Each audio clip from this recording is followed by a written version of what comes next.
Dzień dobry, witam Was bardzo serdecznie. Słuchajcie, wracam po długiej nieobecności i to z niebyle czym. W ręku trzymam małego skandalistę. Fujifilm GFX 100RF to żywy clickbait. Najmniejszy, najlżejszy średnioformatowy aparat wyposażony w 102 megapikselową matrycę, który razem ze zintegrowanym obiektywem waży zaledwie 735 gramów. Zobaczcie, jakie to jest maleństwo.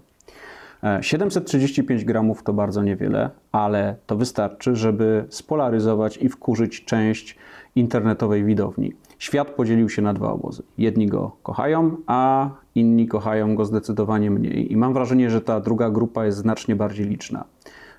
Zarzuty skierowane w kierunku tego aparatu to przede wszystkim fakt, że ten zintegrowany obiektyw ma maksymalny otwór względny 4.0. No to jest trochę ciemno jak na dzisiejsze warunki.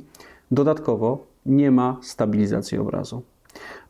Co gorsza, kosztuje 23 000 złotych i bardzo ładnie wygląda na szyi. To jest wystarczający zestaw cech, żeby naprawdę bardzo szczerze i bardzo mocno można było go znielubić. A ja chciałbym Wam w dzisiejszym odcinku opowiedzieć, dla kogo jest ten aparat i jakie są moje realne wnioski po 4 tygodniach używania go w bardzo różnych okolicznościach.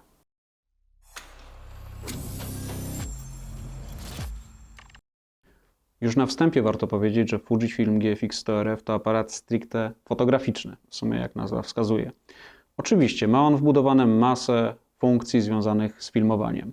Mamy płaskie profile f-log, f-log 2, 10 bitów 422, nadpróbkowywanie 6.2K, możliwość zapisu z przepływnością 720 bitów na sekundę, ale umówmy się, nikt nie będzie tutaj z tego korzystać.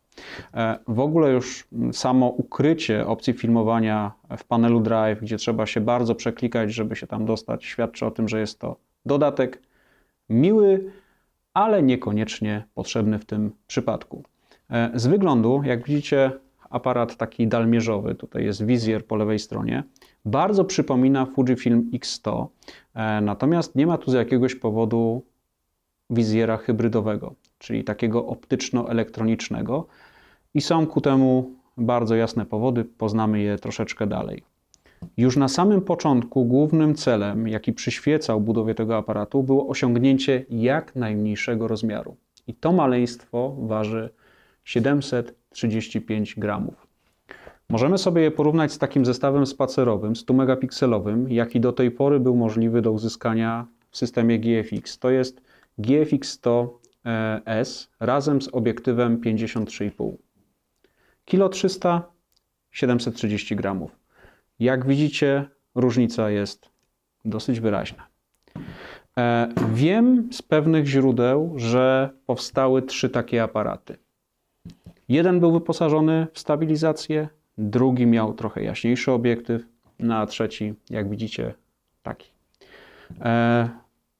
Ewidentnie wybrano pewien kompromis pomiędzy rozmiarem, ciężarem, a możliwościami, które w tym przypadku na pewno nie są małe. Nie będę recytować Wam pełnej specyfikacji technicznej. Link znajdziecie pod filmem.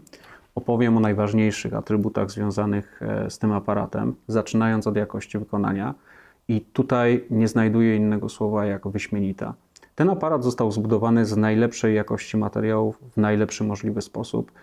Jest to bardzo elegancki aluminiowy monolit, który jest także bardzo dobrze wyważony. Na starcie dostajecie go w takiej formie, z taką zaślepką. Mam wrażenie, że dodano ją tylko po to, żeby można było usłyszeć ten metaliczny dźwięk montażu adaptera. Nie ukrywam, że to jest przyjemne. Z jakiegoś powodu to jest przyjemne. Tak w pełnej krasie prezentuje się GFX 100RF z osłoną przeciwsłoneczną. Jeszcze w zestawie macie filtr UV 49 mm, który zabezpiecza dodatkowo przed pyłem i jakimiś kroplami wody. Jeżeli chodzi o guzikologię, faktura przycisków, sposób ich rozmieszczenia dla mnie jest idealny. Mam wrażenie, że ten aparat został napisany braillem tylko po to, żeby nasze dłonie mogły jak najszybciej nauczyć się jego bezwzrokowej obsługi. I to jest piękny ukłon w kierunku tego, jak kiedyś budowało się aparaty i jak kiedyś korzystało się z aparatów. Nigdy wcześniej nie miałem w ręku tak dobrze wykonanego aparatu Fujifilm i myślę, że to jest najlepsze podsumowanie.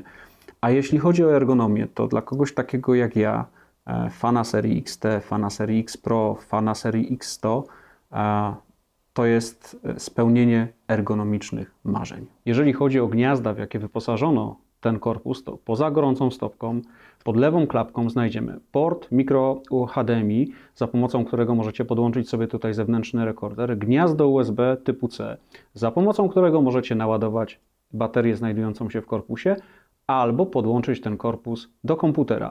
Wyżej dwa gniazda 2,5 mm jack, jedno z nich służy do podłączenia słuchawek, drugie służy do podłączenia mikrofonu. To ostatnie służy także do wpięcia wężyka spustowego. Po prawej stronie pod klapką znajdziecie podwójny port na karty SD, co może sugerować, że ten korpus nie służy jedynie do zabawy. Sercem tego maluszka jest 102 megapikselowa średnioformatowa matryca o fizycznych rozmiarach 44 mm na 33 mm, wykonana w technologii CMOS drugiej generacji, pokryta punktami detekcji fazy i wykorzystująca tradycyjną siatkę Bayera. Taką samą matrycę znajdziecie w GFX-ie 102 generacji. Tutaj postawiono nacisk przede wszystkim na bezkompromisową jakość obrazu i tą jakość dowieziono. Zarówno w kontekście rozdzielczości, szczegółowości, przejść tonalnych i zakresu dynamicznego, który na ISO 80 wynosi tutaj aż 14,5 stopnia EV. ISO natywne to 80 do 12800 i nie trzeba bać się wysokich czułości.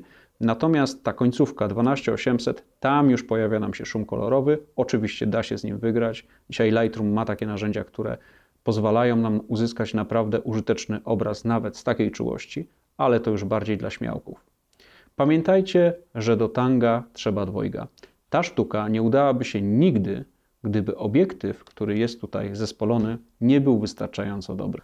Gdyby ktoś dziś zapytał mnie, jak w kilku słowach opisać ten obiektyw, powiedziałbym, że mały, ale wariat. To, co zrobili tutaj inżynierowie Fuji, zasługuje na wielkie uznanie. Warto bardzo dokładnie obejrzeć sobie film zapowiadający premierę tego aparatu, czyli Fujifilm X Summit 2025. Tam jeden z inżynierów trzyma cały zespół optyczny i tam doskonale widać, jak ten zespół optyczny został zepchnięty na matrycę. Tylnia soczewka tego obiektywu niemalże przylega do płaszczyzny samej matrycy. I jest to naprawdę duże wyzwanie, aby tak niewielkim szkłem nakarmić apetyt matrycy, która ma 102 megapiksele. Co my tutaj mamy? Mamy 10 soczewek w 8 grupach, mamy dwa elementy asferyczne, które fenomenalnie radzą sobie ze zjawiskiem aberracji sferycznej i tego zjawiska tutaj nie doświadczycie. Mamy fenomenalnie skorygowaną krzywiznę pola ostrości. Ten obiektyw jest ostry od brzegu do brzegu i w tej kategorii będzie to jeden z najlepszych obiektywów w systemie GFX. Jeżeli chodzi o czasy, jakie możemy tutaj uzyskać, to ta migawka, najniższy czas otwarcia ma 1/4000 sekundy. Natomiast pamiętajmy o tym, że RF100 ma również wbudowany 4-stopniowy filtr ND, który pozwala zejść z czasu 1/4000 do 1/250 sekundy, a to uwierzcie mi jest wystarczające, żeby fotografować nawet w pełnym słońcu. Mamy również centralną migawkę, dzięki czemu ilość drgań jest zminimalizowana niemal całkowicie. Należy pamiętać, że przy migawce szczelinowej fakt, że migawka podróżuje w jednym kierunku sprawia, że zawsze pojawia się jakiś wstrząs. Tutaj kolisty charakter tej migawki sprawia, że te wszystkie siły się kompensują i bardzo często sam zastanawiam się, czy zrobiłem zdjęcie, bo nie ma tak naprawdę feedbacku, nie otrzymuję wstrząsu i bardzo często nie słyszę faktu, że ta migawka zadziałała. Można to uznać za wadę, ale do takich wad można się jednak przyzwyczaić. Fakt wykorzystania migawki centralnej niesie dodatkowy atut, jeżeli chodzi o synchronizację z błyskiem. Tutaj tak naprawdę nie ma limitów. Jedynym limitem, jaki ja napotkałem, była całkowita moc moich lamp, bo synchronizowałem się bez problemu z jedną 2000, przy jednej 4000 było po prostu ciemno. Sam obiektyw potrafi ostrzyć już od 20 cm, co znowu sprawia, że dla fotografowania detalu uzyskujemy bardzo przyjemne dla oka rozmycie, znane nam z trochę jaśniejszych obiektywów, choć ja nigdy nie powiedziałbym, że temu obiektywowi brakuje gdziekolwiek plastyki. Brakuje mu papierowej głębi ostrości, ale to są jakby dwa różne tematy. W obiektywie wykorzystano 9-listną przysłonę. Jakby to przekłada się też na to, że rozmycie, które uzyskujemy, jest bardzo jedwabiste, bardzo kremowe, brak tam nerwowości. Mnie osobiście taki sposób renderowania nieostrości przypada bardzo do gustu. W tym aparacie znajdziemy zupełnie dwie nowe funkcje, które w pewien sposób definiują ten aparat. Są one bardzo ważne, a fakt ten jest podkreślony tym, że mają dedykowane nieprogramowalne elementy fizyczne, elementy sterujące, czyli ten przełącznik tu z przodu i pokrętło znajdujące się z tyłu, pokrętło aspect ratio. Za pomocą tego przełącznika możemy zmieniać widok i używać jakby telekonwertera, czyli dostajemy wycinek kadru, który jest ekwiwalentem pewnej ogniskowej. Na starcie 35 mm, czyli pełny kadr, później 45, 63 i 80. Na końcu tej piramidy tak naprawdę dysponujemy już tylko i wyłącznie 20 megapikselami. Natomiast traktować to trzeba troszeczkę jak narzędzie wspomagające budowę kadru. Ten proces jest odwracalny, jeżeli pracujecie w RAWach. Możecie się cofnąć od kropa, ale znacznie łatwiej zbudować jest ten kadr, niż docinać już go później w postprodukcji na ślepo, licząc, że może się uda. Tym bardziej, że ten wycinek możecie obserwować w całości w kadrze. Podobnie jest z funkcją aspect ratio. To jest taka funkcja, dzięki której możecie przełączać się pomiędzy 9 wbudowanymi proporcjami obrazu. No mamy tutaj proporcje 4:3 czy 4, 1:1, 17:6, nawiązujące do Józefa Kudelki, który posługiwał się również w przeszłości GX-em 617. Jest to aparat, którym budował swoje fotografie także. Piękne nawiązanie do historii i bardzo fajne narzędzie, które może w znaczący sposób pomóc budować Wam kadr. Dysponujemy również dwoma sposobami podglądu. Możemy widzieć dany wycinek na całym ekranie czy wizjerze, ale możemy również włączyć taki podgląd, który pokazuje nam, co dzieje się w obszarach ekranu, które nie są objęte kadrowaniem. Dzięki temu na przykład, jeżeli czekamy, że ktoś nam wejdzie w ten kadr, możemy to zobaczyć jeszcze zanim się to stanie i trafić w ten jeden decydujący moment, co podkreśla w pewien sposób taki fotograficzny sznyt tego korpusu. RF ma aż 20 elementów sterujących i większość z nich możecie skonfigurować po swojemu, dzięki czemu ten aparat naprawdę można bardzo mocno dopasować do swoich potrzeb. Niektóre z tych elementów są multifunkcjonalne, tak jak na przykład ekran dotykowy. Tam możecie przypisać sobie 4 gesty. Podobnie, jeżeli spojrzymy na ten przełącznik z przodu, który tak ładnie odchyla się w lewo i w prawo, to w zależności od tego, czy wykonacie krótki klik, czy przytrzymacie dłużej, możecie tu mieć przypisane aż 4 funkcje, a jeżeli będziemy wliczać przycisk, który znajduje się po środku, to pod palcem macie aż 5 funkcji.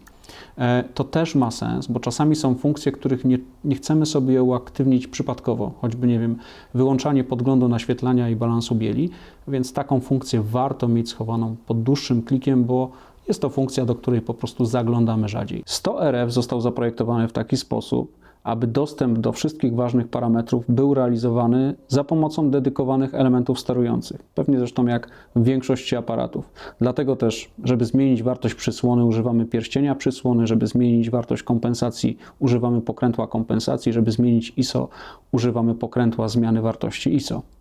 Ale istnieje też drugi sposób obsługi tego aparatu, polegający na tym, że wszystkie te parametry możemy kontrolować z poziomu tego przedniego pokrętła. W tym celu do jednego z przycisków trzeba przypisać funkcję przełącz pokrętło sterowania. W ten sposób możemy bardzo wygodnie przechodzić pomiędzy ISO, wartością przysłony, wartością kompensacji ekspozycji czy aspect ratio. Myślę, że dla wielu z Was właśnie taki sposób będzie najwygodniejszą formą sterowania tym aparatem. O tym, że rawy są jak z gumy, to już Wam powiedziałem. Natomiast trzeba pamiętać, że Fujifilm posiada również świetne JPEGi prosto z puszki. Ten aparat posiada wbudowane 20 symulacji i te symulacje możecie w pewien sposób sobie dostrajać, tuningować. Ja na przykład bardzo często używam takiej wariacji Classic Chroma, który przybliża ją trochę do Porty 400. Jest taka stronka i aplikacja, gdzie znajdziecie receptury, nazywa się Fujifilm X Weekly i te wszystkie wariacje możecie zapisywać w 7 dostępnych bankach, które nazywają się Fuji Custom Settings. Możecie stworzyć sobie 7 swoich symulacji, wariacji dopasowanych do jakichś konkretnych warunków i trzymać je tutaj w aparacie. Dodatkowym uzupełnieniem tej sytuacji jest fakt, że istnieje taka aplikacja Fujifilm X App i ona potrafi zapisać w sobie całą konfigurację tego aparatu, uwzględniając również te custom settings.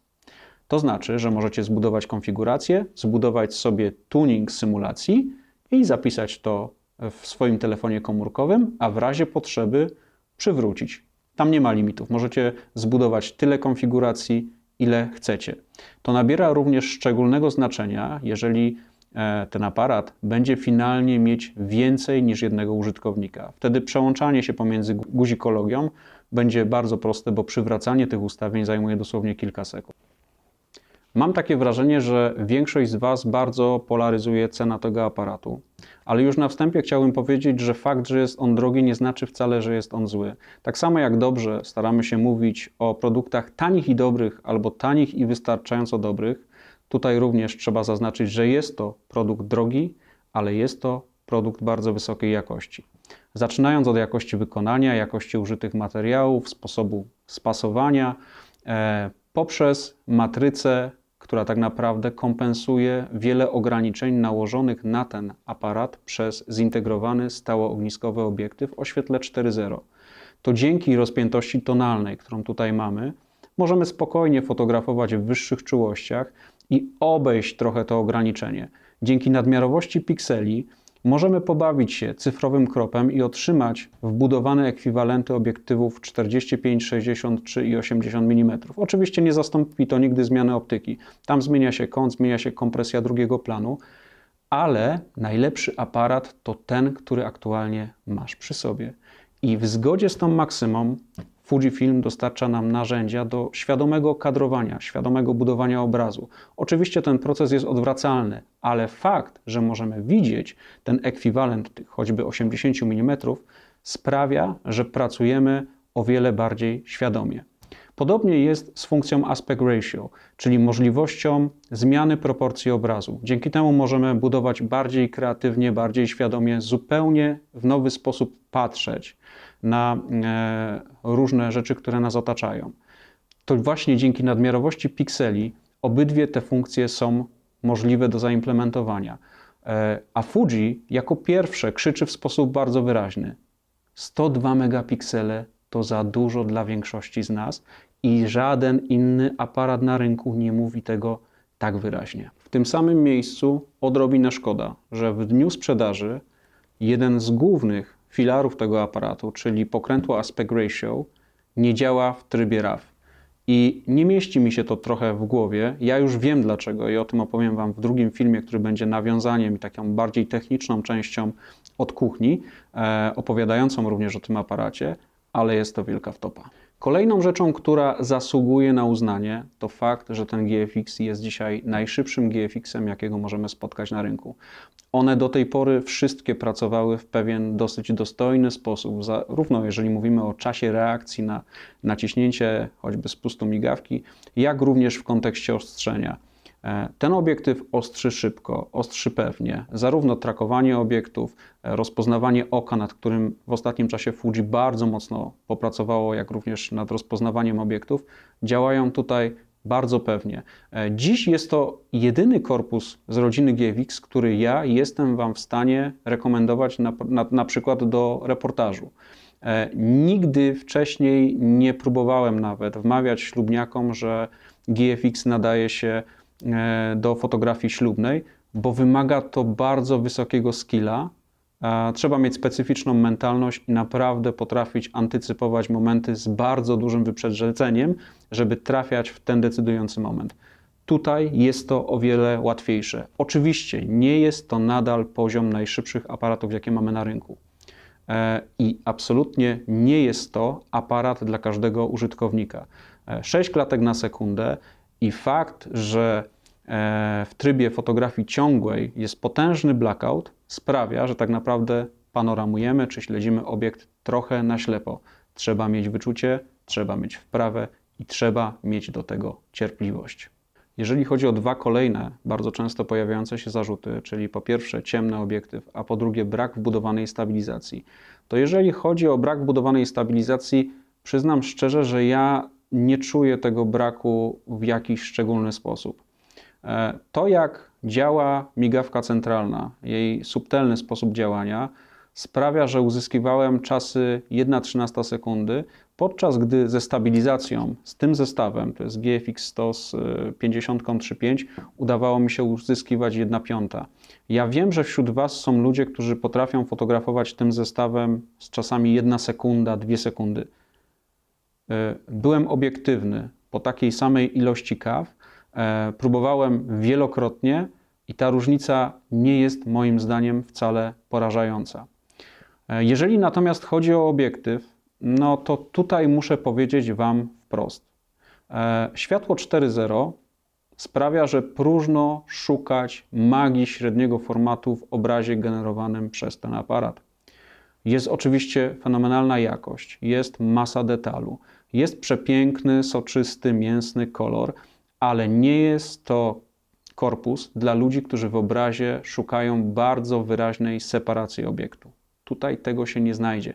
Oczywiście możemy ostrzyć od 20 cm, ale umówmy się, nie będziemy tak robić portretów. Jeżeli szukacie papierowej głębi ostrości, tutaj jej nie znajdziecie. Ten aparat, moim zdaniem, bardziej ukierunkowany jest dla osób, które będą szukać gry światła i cienia. W sumie dzisiaj stało się to troszeczkę modne, jeżeli chodzi o fotografię uliczną, bo ja widzę bardzo wiele zdjęć, gdzie właśnie najważniejszym aspektem to jest ta gra światła i cienia.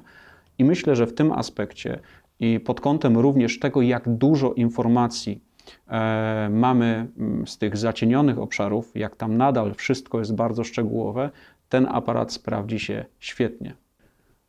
Pewnym mankamentem związanym z trybem seryjnym, który tutaj wynosi z migawką mechaniczną 6 klatek na sekundę, wiąże się fakt, że niestety wtedy mamy do dyspozycji tylko i wyłącznie 14-bitowe rawy. Czy to ma jakieś znaczenie? Owszem, ma.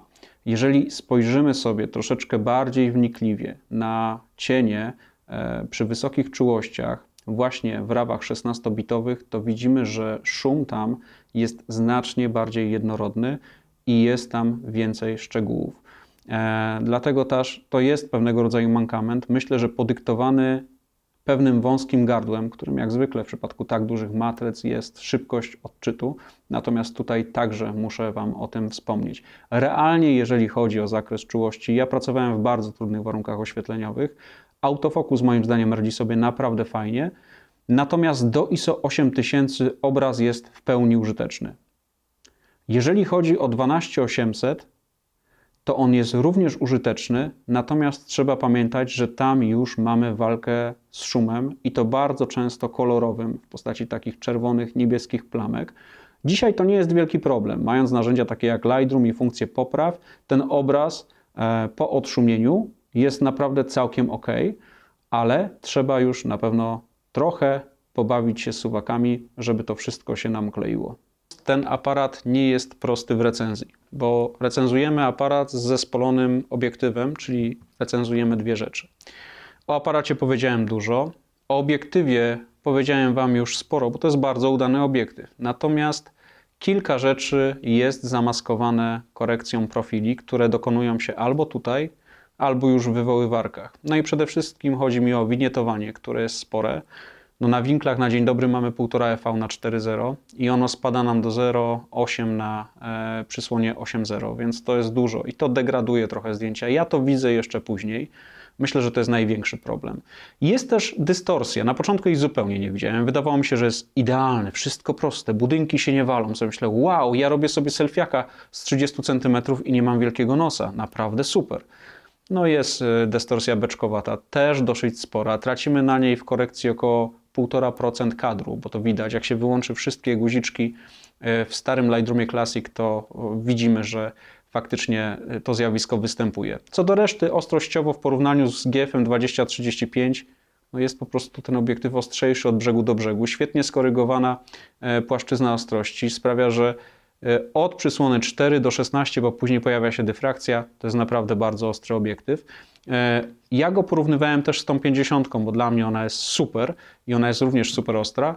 One idą łeb w łeb. Tutaj moim zdaniem nie ma praktycznie faworyta, przy czym na winklach ten maluszek jest nadal ostrzejszy, więc no, ręce składają się do braw. Jeśli chodzi o inne aspekty pracy, ja przepracowałem z tym aparatem 50 godzin w różnych warunkach. Na Pucharze Solnego Miasta w Wieliczce, bo tam mam taki wolontariat, dzieciaki tam pływają, mój syn również jest w tej sekcji. Świetna atmosfera, bardzo lubię tam chodzić, bardzo lubię robić tam zdjęcia. Trudne warunki pracy, duża wilgotność, po 10 godzinach człowiek chce się odłożyć do łóżka.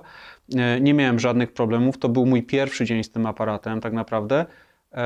No bardzo przyjemnie mi się fotografowało. Podobnie na memoriale Janusza Kuliga, Mariana Bublewicza, dzięki uprzejmości miasta i gminy Wieliczka otrzymałem akredytację, mogłem trochę pobawić się fotoreportera i panoramować Wam 100-megapikselową matrycę samochody. Tam również mogłem popracować trochę w tych trudniejszych warunkach oświetleniowych i sprawdzić, jak działa autofokus. I to naprawdę działa bardzo dobrze. Jeżeli chodzi o wizjer, no to mamy tutaj wizjer OLED o przekątnej półcala, rozdzielczość 5,76, powiększenie 0,84, jest wyraźny, jest klarowny, odświeżanie 100 Hz wystarcza do wszystkiego, ale zalecam Wam włączyć sobie w opcjach zasilania priorytet na klatkarz w wizjerze, bo wtedy nic się nie spaźnia i wtedy ta najważniejsza funkcja, to co w wizjerze, to na zdjęciu jest dowieziona.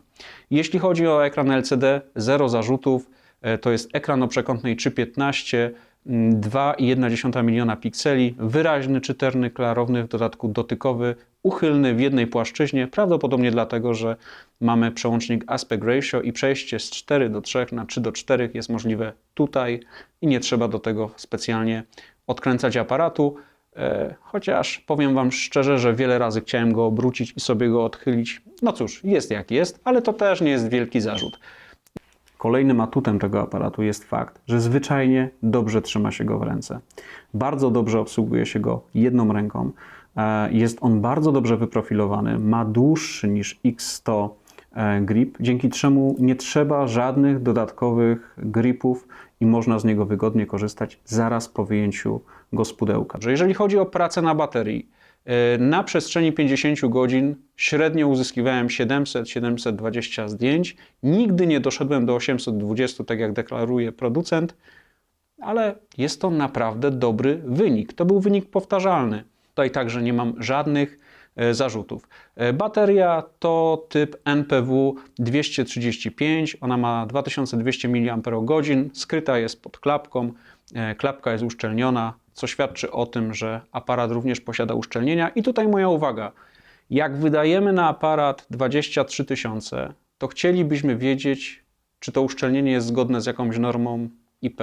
W przypadku Leica mamy IP52. No to też nie jest żadna taka wykwintna norma, bo ona mówi, że ten aparat jest odporny na krople, które spadają do kąta nachylenia 15 stopni. No to tak wiecie, już czuć coś tutaj, że jest nie tak. Ale mimo wszystko posiada tą normę. A w przypadku Fujifilm widzimy uszczelki, zapewniają nas w recenzjach, że no, jest uszczelniony, mówią, że jak sobie nakręcimy dołączony filtr, to będzie uszczelniony, ale w sumie w ogóle nie wiemy, przed czym to nas chroni. Więc tutaj fajnie by było wiedzieć, skoro producenci smartfonów mogą dowieść normę IP i mieć certyfikat, to myślę, że producent aparatu za 23 000 też powinien móc dowieść certyfikat i powiedzieć: tak, jesteśmy zgodni z tym. To taki wewnętrzny akurat tutaj mam dyskomfort, jeżeli chodzi o to uszczelnienie. Wiecie, to jest taka mała sekcja żali, więc ja jeszcze dodam tylko 3 do tego zestawu, bo też nie chciałbym czegoś przemilczeć, bo ja wiem, że Wy chcecie się dowiedzieć prawdy. Prawda nigdy nie jest jednowymiarowa. Pierwsza rzecz to umiejscowienie tego przycisku. No, zdarza się go majnąć palcem, jest niereprogramowalny, nie jest stopniowy, więc nie czuć kliku i możemy sobie zmienić krop, mimo że tego nie chcemy. Proces jest odwracalny, jeżeli pracujemy w rawach, mamy informację, w jakiej ogniskowej pracujemy, ale jednak. Druga sprawa to nie wspomniałem o blikach i blik to nie jest problem wielki tego obiektywu, on jest dobrze skorygowany, czasami coś się zdarzy. Ja wielokrotnie pracowałem pod ostre światło, ale tutaj na przykład w skateparku widać, że wpadło mi coś. Ilość na 6-7 tysięcy zdjęć, myślę, że może 20 mam takich, które gdzieś zawierają w sobie jakieś śladowe bliczki, reszta jest ok. Sprawa druga to praca pod ostre światło. Nie jest gorzej niż w GF-ie 2035, nie jest gorzej niż w GF-ie 50 3,5, ale traci kontrast, zwłaszcza na pełnym otworze względnym i o tym też należy wspomnieć. I rzecz ostatnia, błaha. Nie polubiliśmy się z tym paskiem. Jest sztywny, bardzo ładny swoją drogą, ale jest bardzo sztywny i generalnie jak go odpiąłem, od razu mam już inny pasek. Zupełnie nie polubiliśmy się i to chyba wszystko, mam nadzieję. Myślę, że po premierze tego filmu ubędzie mi trochę widzów, bo trzymam was już pół godziny, ale no, tych informacji jest sporo. Ja poświęciłem też 6 tygodni ostatnio, żeby zbudować tą recenzję. Mogę wam tak z ciekawości pokazać scenariusz, bo nikt nie wie, jak to się kręci. To jest taki zarys scenariusza, który napisałem sobie na potrzeby tej recenzji. To jeszcze nie jest nawet kompletne. Także proszę was, nie denerwujcie się. Ja też straciłem trochę czasu, żeby się zmieścić w tych 30 minutach. Dla kogo jest ten aparat? Trochę żartobliwie nie lubię dzielić ludzi, ani nie lubię ich szufladkować, ale wytypowałem sobie takie 4 grupy. Po pierwsze, ludzi, którzy chcieliby go na siebie założyć i ładnie w nim wyglądać. No i w tym też nie ma nic złego. Jeżeli kogoś stać, chce go na siebie ubrać, jasne, nie ma sprawy. Druga grupa ludzi to ci, którzy kupią pewne wyobrażenie o samym sobie z tym aparatem. To trochę jak wyprawa w Bieszczady. Tak bezkrytycznie często się myśli, rzucam wszystko, jadę w Bieszczady, bo tam jest fajnie. I myślę, że część ludzi pomyśli, potrzebuję tego aparatu, bo chcę spakować plecak, zniknąć i fotografować. Ale również macie do tego prawo. Trzecia grupa to taka, która widziała już wszystko. Miała w rękach każdy sprzęt i zwyczajnie żyga tym sprzętem, bo ma go dość. I powiem szczerze, że mnie trochę blisko do tej grupy i ja ją absolutnie rozumiem. Ten aparat jest świetny, w odpowiednich rękach będzie dowozić fantastyczne zdjęcia. Ostatni typ, jaki mi się nasuwa, przynajmniej teraz, to zawodowcy, którzy będą wyruszać w trudne warunki, którzy będą liczyć gramy, którzy dotrą na koniec świata, taki przysłowiowy koniec świata z tym aparatem. I myślę, że on w takich reportażach, dokumentach świetnie się sprawdzi, bo powiedzieliśmy sobie, jakość jest tutaj bezkompromisowa i narzędzia, które są dopakowane w postaci tych kropów, aspect ratio na pewno pomogą w takich zadaniach, powiedziałbym, poważniejszych. Niekoniecznie to street photo przekonuje mnie jako docelowa szansa dla tego aparatu, bo też trochę strach z nim wychodzić. Wiecie, on przykuwa oczy, on świeci. Ja wolałem wersję czarną, no wpadła mi wersja srebrna, nie chciałem tego do końca. Ona jest ładniejsza, ale bardziej skupia i to trochę boli. Ale cóż, jest jak jest. Mnie się podoba, na razie go zatrzymuję. Namówił mnie w ogóle na ten aparat Michał Warda, bo ja miałem dostać taki aparat do testów. Ale ponieważ ja też te testy robię jednak bardzo długo, nikt by mi go nie dał na 4 tygodnie. Koniec końców zdecydowałem się na zakup. Nie żałuję. Ja absolutnie mam nadzieję, że przed nami jeszcze długa droga i chciałbym teraz już, jak kończę recenzję, znaleźć ten moment, że zostajemy razem i idziemy. Pakujemy plecak i znikamy, tak jak ta druga grupa. Co na koniec? Na koniec chciałbym się podzielić z wami jeszcze 2 drobnostkami. W tym filmie Fujifilm X-Summit 2025 Józef Kudelka na końcu mówi bardzo ważne słowa. Żeby robić zdjęcia takie jak ja, trzeba zaopatrzyć się w dobre buty. I chciałbym, żebyście sobie to przemyśleli, bo te wszystkie sprzęty, nawet najdroższe, najwspanialsze, jeżeli nie będą miały okazji do fotografowania, będą się marnować. To pięknie spina się też ze słowami mojego kolegi Piotra Biegaja, który jest fantastycznym fotografem przyrody. On w przeciwieństwie do mnie nie promuje sprzętu, ale fotografów, fotografii, opisuje to na swoim blogu iczek.pl. Zachęcam was do czytania, bo ja sam czytuję. I on napisał na Facebooku coś, co niesamowicie do mnie trafiło i to jest taka ostatnia myśl dzisiaj. Żeby robić dobre zdjęcia, żeby dowozić ten świetny materiał, to przede wszystkim potrzeba jednego. Trzeba być.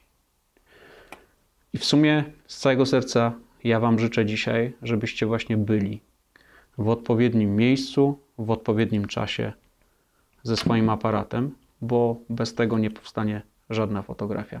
Dzięki za uwagę i do zobaczenia. Pa!